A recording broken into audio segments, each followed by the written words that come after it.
3 राज्यों में बीजेपी की जीत का अखिलेश के कमांडर ने कर दिया खुलासा, सामने रख दिए सबूत। फिर से होंगे चुनाव। जो काम चाहकर भी कांग्रेस नहीं कर पाई, वो कांग्रेस की हार पर अखिलेश ने कर दिखाया। बीजेपी के हाथ से गए तीनों राज्य। अखिलेश के खुलासे से बीजेपी के जीत का जश्न पड़ा फीका। आखिरी वक्त पर टालना पड़ा प्रोग्राम, फिर से करनी होगी मेहनत। 5 राज्यों में से जिन 3 राज्यों में जीत का जश्न मनाने में बीजेपी व्यस्त थी, पूरी तैयारी कर ली गई थी। मिठाई का ऑर्डर भी दिया जा चुका था, पार्टी का दफ्तर सज कर तैयार हो चुका था, लेकिन आखिरी वक्त पर साहब के आने का प्रोग्राम रद्द कर दिया गया।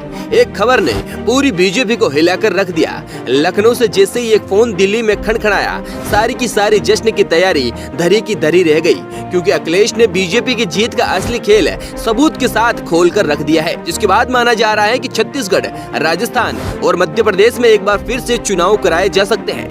कांग्रेस ने भी अखिलेश के सामने जोड़ लिए हाथ, एक झटके में ही पलट दी पूरी की पूरी बाजी। अब तो चुनाव आयोग भी हुए राजी। मध्य प्रदेश में जिस कांग्रेस पार्टी ने अखिलेश यादव को धोखा दिया था, वही कांग्रेस मान चुके हैं कि वाकई नेताजी के लाल ने बड़ा कमाल कर दिया है। मध्य प्रदेश में एक बार फिर से सत्ता में आने के बाद और छत्तीसगढ़ और राजस्थान में कांग्रेस को आउट करने के बाद से ही बीजेपी के हौसले बुलंद नजर आ रहे हैं। इन सबके बीच 6 दिसंबर को भी विपक्षी मोर्चे की बड़ी बैठक होने जा रही है, लेकिन उस बैठक से पहले ही अखिलेश यादव ने सियासत में बड़ा भूचाल ला दिया है। 3 राज्यों में बीजेपी की जीत के पीछे जो शख्स खड़ा था, उसे खींच कर ले आए हैं, जिसने एक करतूत बीजेपी की खोल कर रख दी। अखिलेश यादव ने पहले ही ऐलान कर दिया था कि मध्य प्रदेश में बीजेपी की जीत इतनी आसान नहीं है, लेकिन जो फैसला आया उसने हर किसी को चौंका कर रख दिया था। लगातार सियासी पंडित भी इस बात का अनुमान लगा रहे थे कि अखिलेश यादव से गठबंधन न करके कांग्रेस ने बड़ी भूल की है। तो वहीं अखिलेश यादव ने बता दिया कि आखिर बीजेपी की जीत का असली सूत्रधार कौन है। अखिलेश यादव ने कहा कि ईवीएम पर अगर सवाल उठ रहे हैं तो इसके विकल्पों की तरफ जाना चाहिए। हमें अमेरिका और जापान से सीखना चाहिए। वहां पर बैलेट से वोटिंग होती है, एक महीने तक वोटिंग और काउंटिंग चलती रहती है। सोचिए, जिन देशों की तरह अपने देश को बीजेपी बनाने का सपना दिखाती है, उसी देश की वोटिंग वाली प्रक्रिया से भागती फिरती है। इस बात को बीजेपी भी अच्छे से समझ गई है कि जिस दिन उसने बैलेट पेपर से वोटिंग करा ली, उस दिन सत्ता में आना मुश्किल हो जाएगा। इसलिए वो चाहकर भी बैलेट पेपर से वोटिंग कराने से बचती नजर आती है।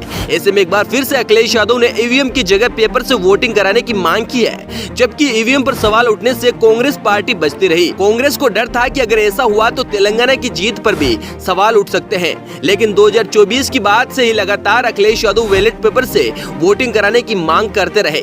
चाहे फिर मैनपुरी की सीट पर हुए उपचुनाव का मामला हो या फिर घोसी सीट पर हुए उपचुनाव में जीत का मामला, हर बार सपा ने अपनी जीत होने के बावजूद भी ईवीएम से चुनाव कराए जाने को लोकतंत्र के लिए खतरा बताया था।